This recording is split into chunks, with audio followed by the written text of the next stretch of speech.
El Señor esté con ustedes y con tu espíritu.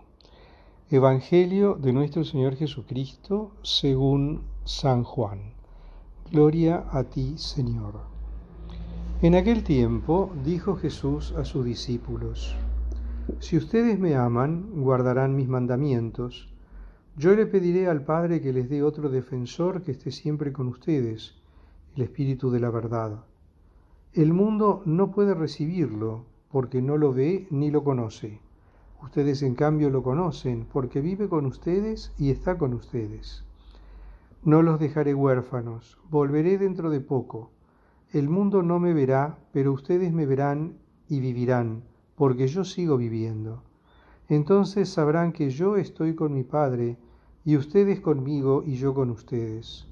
El que acepta mis mandamientos y los guarda, ese me ama. Al que me ama, lo amará mi Padre, y yo también lo amaré y me revelaré a él. Palabra del Señor. Gloria a ti, Señor Jesús. En este sexto domingo de Pascua del ciclo A, la Iglesia nos propone este texto del capítulo 14 del Evangelio de Juan, que forma parte de ese largo discurso de despedida de Jesús al término de la última cena. En esa última cena en la que Jesús lavó los pies a los discípulos, anunció la traición de Judas, anunció la inminencia de su pasión, y luego trató de tranquilizar a los discípulos diciéndole, bueno, no se angustien, porque este paso es necesario. Como veíamos el domingo pasado, ¿no? Lo que se acerca no es lindo, no es agradable, pero es bueno, porque va a realizarse el misterio de la redención. Y ahora el Señor continúa alentando a los discípulos en medio de toda esta maroma que se viene con la pasión del Señor, y les dice, bueno, pero quédense tranquilos, yo les voy a mandar el Paráclito. ¿Quién es el Paráclito? Ese Espíritu Santo al que él denomina el Paráclito. ¿Por qué lo denomina el Paráclito? ¿Qué era el Paráclito? ¿O qué es el Paráclito?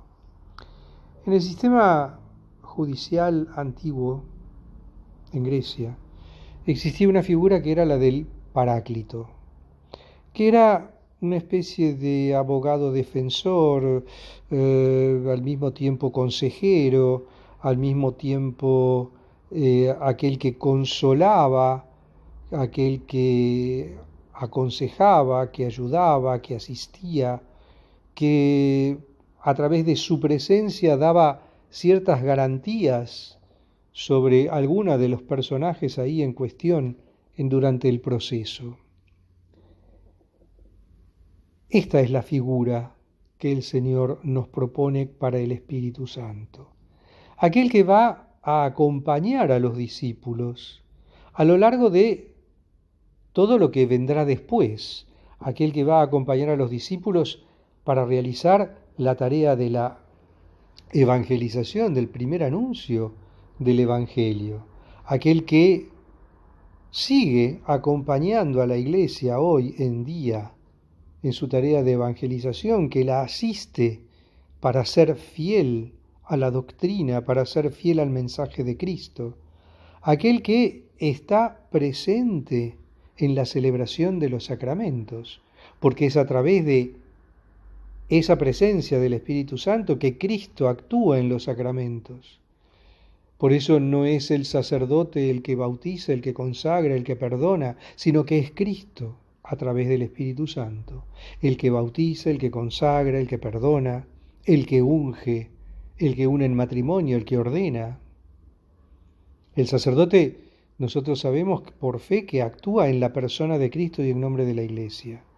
Pero ese actuar en la persona de Cristo y en nombre de la Iglesia no es a título personal ni por mérito personal, de ninguna manera.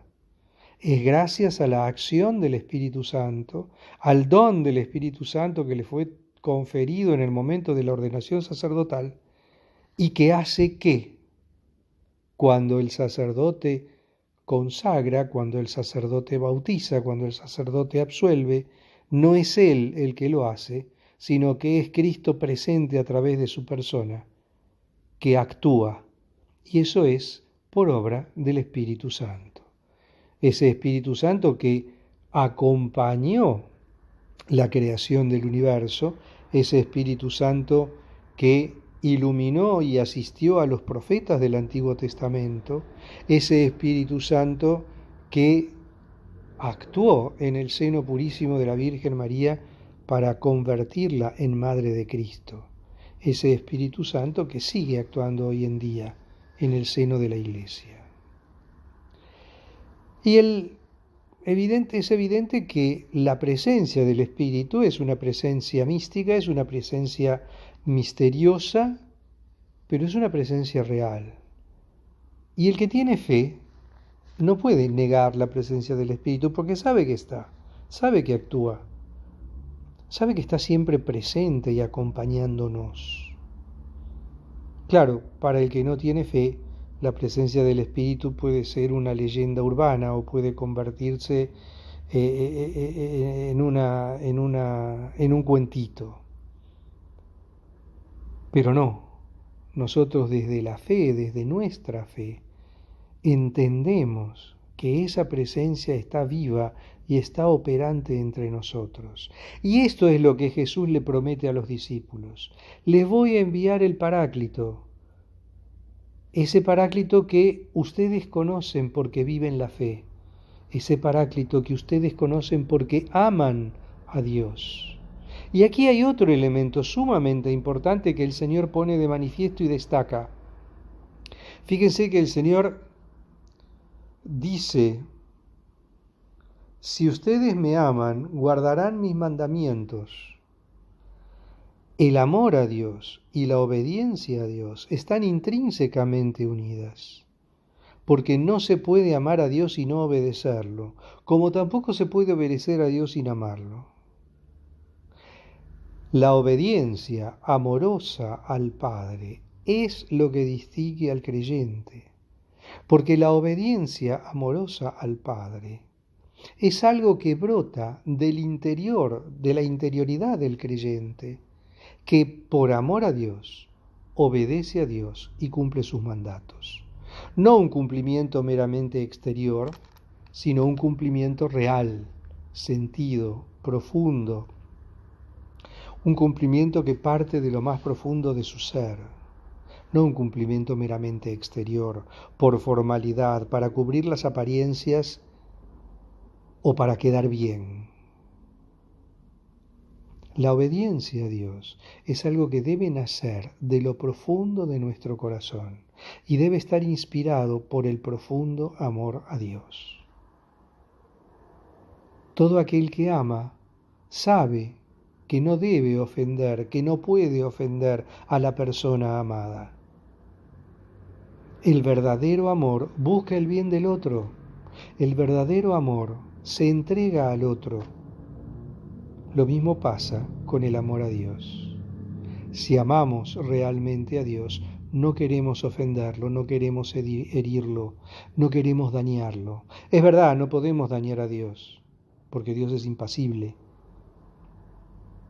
Pero sí con nuestras acciones, con nuestros pensamientos, con nuestras omisiones, con nuestras palabras, podemos herirlo ahí en su cuerpo místico.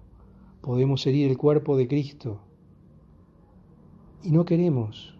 El que verdaderamente ama busca no herir al otro, busca no ofender al otro. Por eso el amor y la obediencia están intrínsecamente unidos. El amor a Dios implica obedecerlo, y obedecer a Dios parte necesariamente del amor a Dios. Por eso, para poder vivir plenamente ese amor a Dios y esa obediencia a Dios, es que el Espíritu Santo, el Paráclito, nos ayuda, nos asiste, nos acompaña.